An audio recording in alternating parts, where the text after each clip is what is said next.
झारखंड में भाजपा के द्वारा अपना संकल्प पत्र जारी कर दिया गया है रविवार यानी 3 नवंबर को। तो वहीं आपका अमित शाह का बयान आया है कि झारखंड में आदिवासियों को यूसीसी लागू नहीं होगा आदिवासियों पर। तो वहीं हेमंत सोरेन का कहना यूसीसी नहीं सिर्फ सीएनटी और एसपीटी लागू होगा झारखंड में। आइए पूरी खबर आपको समझाते हैं। नमस्कार, मेरा नाम विश्वजीत कुमार और आप देख रहे हैं वाक फॉर इंडिया न्यूज।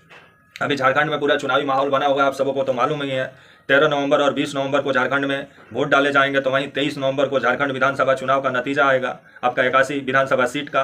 तो वहीं अभी पूरा चुनावी माहौल झारखंड में बना हुआ है। तो वहीं रविवार को 3 नवंबर को भाजपा ने अपना संकल्प पत्र जारी कर दिया है, जिसमें भाजपा ने विभिन्न वादा किया है झारखंड वासियों से। और भाजपा का संकल्प पत्र में क्या क्या वादा किया गया है, आइए उसके बारे में भी आपको जानकारी दे देते हैं। आपका जो गोगो दीदी योजना जो लाया गया है भारतीय जनता पार्टी की तरफ से, उसके तहत 2100 रुपया हर महीना महिलाओं को मिलेगा। तो वहीं त्योहारों पर 2 ठो मुफ्त सिलेंडर दिया जाएगा और 500 रुपये में गैस सिलेंडर मिलेगा झारखंड में। तो मोदी जी, ये रेवड़ी नहीं है। आए दिन आप विपक्षी पार्टियों को बोलते हैं कि रेवड़ी बांटा जाता है, तो झारखंड में भारतीय जनता पार्टी क्या कर रही है? सत्ता में आने के लिए कुछ भी करने को तैयार है। अब और वादा किया गया है कि 5 साल में 5 लाख स्वरोजगार और 3 लाख सरकारी नौकरी देने का वादा किया गया है। तो वहीं राज्य में 21 लाख पीएम आवास के साथ मुफ्त बालू भी मुहैया कराएंगे।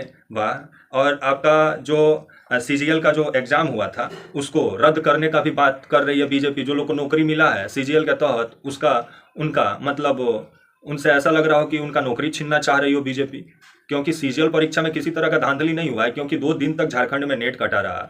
सिर्फ कुछ लड़के जो हैं उन्होंने विरोध प्रदर्शन हजारीबाग में किया, जिसके बाद से भारतीय जनता पार्टी आरोप लगा रही है कि सीजीएल का पेपर भी लीक हो गया है, उसका भी जांच कराने का बात किया गया है। तो वहीं 50 लाख तक की संपत्ति का जो निबंधन 1 रुपया में आदिवासियों के लिए कराया जाएगा। मतलब 1 रुपया होगा। अगर आप अपने नाम से 50 लाख तक की संपत्ति अपने नाम से अगर आदिवासी लोग कराना चाहते हैं तो 1 रुपया में करा लेंगे। तो वहीं फूलो झानो पढ़ो बिटिया के तहत गरीब एवं पिछड़े वर्ग की बालिका को पीजी की मुफ्त शिक्षा दी जाएगी, पीजी तक की, मतलब मास्टरेट डिग्री तक का। तो वहीं वृद्धा विधवा एवं दिव्यांग के लिए मानसिक मतलब हर महीना 2500 रुपया देने का बात कर रही है भारतीय जनता पार्टी।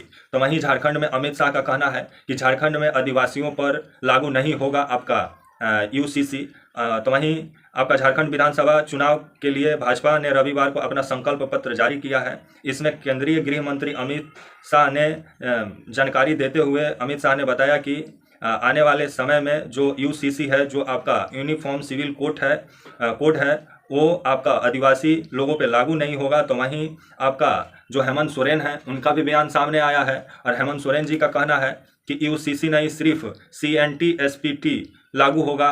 हेमंत सोरेन, क्योंकि मुख्यमंत्री हेमंत सोरेन ने कहा कि झारखंड में ना एनआरसी लागू होगा ना ही यूसीसी लागू होगा, यहाँ सिर्फ सीएनटी एसपीटी एक्ट रहेगा और लागू होगा। उन्होंने भाजपा पर प्रहार करते हुए कहा कि उन्हें झारखंड से कोई लेना देना नहीं है भाजपा को, और आपका जो खनिज संपदा पर गिद्ध जैसा नज़र गड़ाई हुई है भाजपा, इसलिए हर हाल में भाजपा झारखंड की सत्ता चाहती है, क्योंकि उसको यहाँ का खनिज संपदा चाहिए, जैसे विभिन्न आरोप भी हेमंत सोरेन लगाते हुए नजर आए।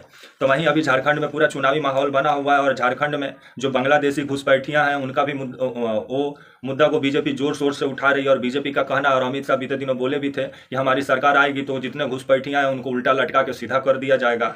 अब आपका जो हेमंता बिस्वा शर्मा ये खुलेआम जिस तरह से चुनाव आयोग का धज्जिया उड़ा रहे हैं, हिंदू मुस्लिम कर रहे हैं, आलमगीर आलम और इरफान अंसारी का खुलेआम नाम लेते हुए जिस तरह से एक धर्म को जिस तरह से खुलेआम गाली देने का काम कर रहे हैं, लेकिन चुनाव आयोग है कि चुप्पी साध के बैठा हुआ है।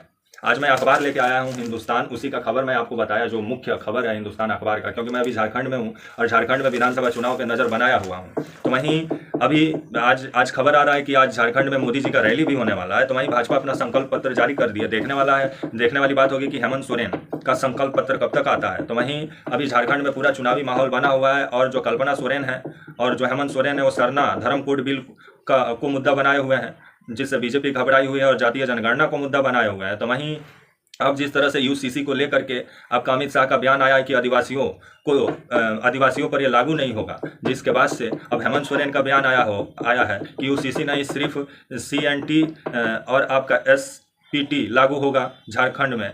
और यही एक्ट रहेगा झारखंड में, जिसके बाद से अब इस पर राजनीति भी छिड़ा हुआ है। तो वहीं आज मैं जो अखबार का मुख्य जो हेडलाइन था, जो सुर्खी थी अखबार का, वो आपको समझाया और बताया। भाजपा का संकल्प पत्र जो जारी हुआ है उसके बारे में भी बताया, और जो दोनों नेता जो बयानबाजी देने में लगे हुए हैं, एक तरफ हेमंत सोरेन जो इंडिया गठबंधन के अभी करता धरता भी हैं, क्योंकि इंडिया गठबंधन इनको मुख्यमंत्री का चेहरा बनाया हुआ है।